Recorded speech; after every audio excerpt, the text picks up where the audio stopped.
keseharian kita yang dimulai dari insya Allah barangkali ada di antara kita yang mengawali hari dengan sholat qiyamul lail dan kemudian dilanjutkan dengan sholat subuh berjamaah di Masjid Al-Ukhwah ini khususnya, dan kemudian nanti insya Allah dilanjutkan dengan amalan-amalan ibadah soleh yang lainnya seperti tadarus, silaturahim dan yang lainnya. Yang mudah-mudahan Allah Subhanahu wa taala senantiasa memberikan hidayahnya, memberikan kemudahannya kepada kita semua untuk senantiasa lebih dekat kepada Allah Subhanahu wa taala dalam melakukan amalan-amalan tadi.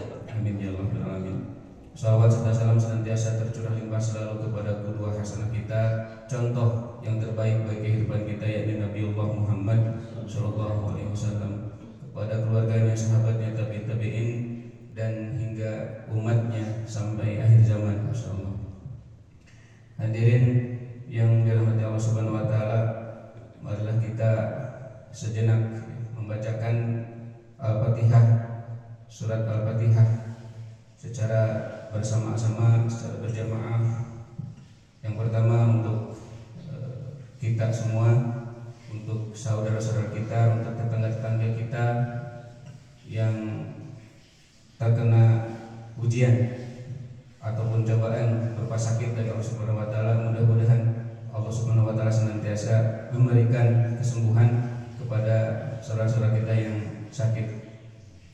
Yang kedua, tentunya berdoa bagi saudara-saudara kita yang sedang diuji terus-menerus keimanannya, kesabarannya dan lain sebagainya di Palestina sana. Mudah-mudahan Allah Subhanahu wa taala segera memberikan kemerdekaan kepada saudara-saudara kita di Palestina. Untuk itu mari kita sama-sama membaca surat Al-Fatihah. Al-Fatihah. A'udzubillahi minasyaitonirrajim. Bismillahirrahmanirrahim. Alhamdulillahirabbil alamin. Arrahmanirrahim. Maliki yaumiddin. Iyyaka na'budu wa iyyaka nasta'in. Ihdinas shiratal mustaqim. Shiratal ladzina an'amta 'alaihim ghairil maghdubi 'alaihim waladdallin. Amin. Jazakumullahu khairan katsiran. Selanjutnya tema pada kultum kali ini yaitu tentang ketetapan-ketetapan mengenai sujud. Masih berkisar sekitar sujud. Ada beberapa ketetapan mengenai sujud, yaitu pertama, keutamaan sujud. Sujud memiliki banyak keutamaan. Di antaranya adalah sarana untuk meraih surga. Tsauban radhiyallahu anhu berkata, aku pernah bertanya kepada Nabi SAW mengenai suatu amalan yang dapat memasukkanku ke dalam surga. Maka Rasulullah SAW menjawab, hendaklah engkau memperbanyak sujud kepada Allah, karena tidaklah engkau bersujud kepada Allah dengan suatu sujud, melainkan Allah akan mengangkatmu satu derajat dengannya dan menghapuskan dosamu dengannya. Hadis riwayat Muslim. Di dalam hadis yang lain disebutkan, Rabi'ah bin Ka'ab Al-Aslami berkata, aku pernah bermalam bersama Rasulullah SAW, lalu aku membawakan air wudunya dan air untuk hajatnya. Kemudian beliau bersabda kepadaku, mintalah. Maka aku berkata, aku meminta kepadamu agar aku dapat menemanimu di surga. Beliau bersabda, atau selain itu? Aku menjawab, itulah yang aku pinta. Kemudian beliau bersabda, bantulah aku untuk mewujudkan keinginanmu dengan banyak melakukan sujud. Hadis riwayat Muslim. Kedua, larangan membaca Al-Quran di dalam sujud.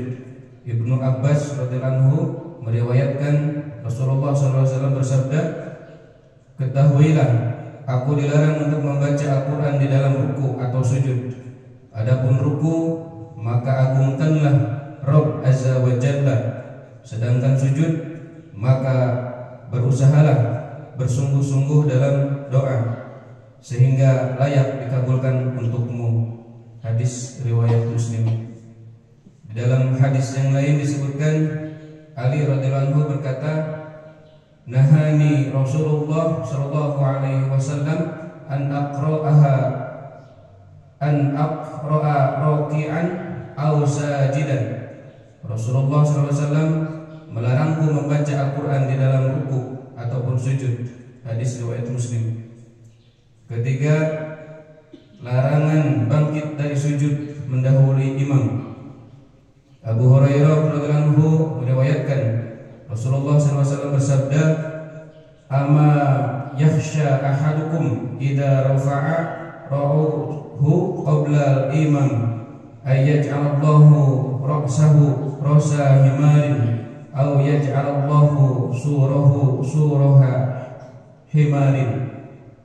Tidakkah salah seorang dari kalian takut jika ia mengangkat kepalanya mendahului imam, maka Allah akan menjadikan kepalanya seperti kepala keledai, atau Allah akan menjadikan rupanya seperti bentuk keledai. Hadis riwayat Muslim. Hadis-hadis tadi menjelaskan bahwa sujud merupakan salah satu ibadah yang agung karena di dalamnya terdapat puncak kerendahan dan ketundukan kepada Allah Subhanahu wa taala. Untuk itulah wallahu alam seseorang dilarang membaca Al-Qur'an dalam kondisi seperti ini. Karena kalamullah, perkataan Allah merupakan perkataan yang paling mulia. Sedangkan salah satu hal yang dilarang bagi orang yang mengerjakan sholat adalah mengangkat kepalanya mendahului imam, dan adanya ancaman yang keras bagi orang yang melakukan hal tersebut. Pelajaran yang bisa diambil, yang pertama, keutamaan sujud, di mana ia merupakan salah satu penyebab masuk surga.